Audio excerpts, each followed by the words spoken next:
All right, let's talk about a simple but really powerful technique for those times when you feel totally overwhelmed and you just can't put your finger on why.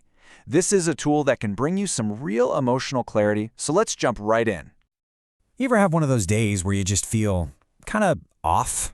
You know, there's this weird, vague sense of unease just kind of hanging over you, and if someone asks what's wrong, you honestly wouldn't even know what to tell them.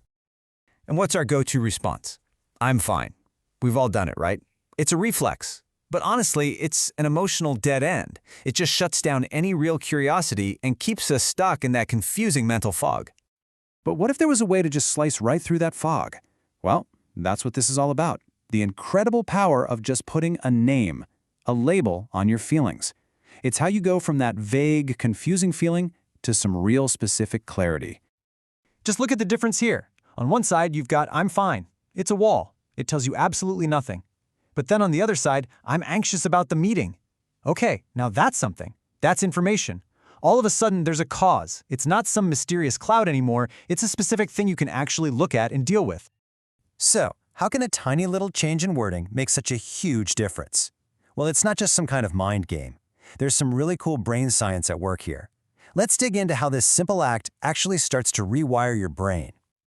And that leads to a super important question. Why does just naming an emotion give you this sense of power over it? The answer, it turns out, is all about how our brains are wired. It all comes down to something called an amygdala hijack.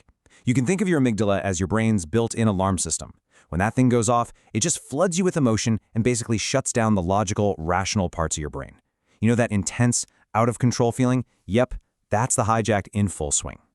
So by doing this, you get two key benefits. First, you take that big, scary, shapeless feeling and you turn it into something you can actually manage and understand.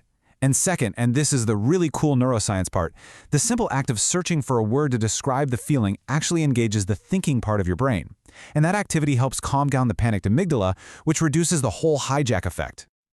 Okay, so we've covered the what and the why. Now for the most important bit, the how. Let's get straight to the practical micro-action you can start using, like today, to get this kind of clarity in your own life. And it really is this simple. The next time you catch yourself feeling off, don't just sit there with it. You're going to take one tiny action. Either say the following phrase out loud to yourself, or, and this can be even more powerful, grab a piece of paper and write it down. And here it is. This is the tool. It's this one sentence. I am feeling blank because of blank. That's it. This little prompt forces you to just pause and become a detective of your own inner world. So it breaks down into two super simple steps. First, name the exact feeling. Don't just go with sad or mad. Are you feeling disappointed, maybe frustrated, or resentful? Get as specific as you can. And second, identify the direct cause. That's the because of part. This connects the feeling directly to a real event or a thought. And the payoff for this little bit of effort? It's huge. It really is a transformation. You go from being lost inside this emotional fog to standing outside of it, looking at it with real mental clarity. You're not consumed by the feeling anymore. You're observing it. So, let's end with this. How about you try it right now? Just take a second and check in with yourself. What's one feeling you could put a name to right now? And what's causing it? Go on, give it a shot.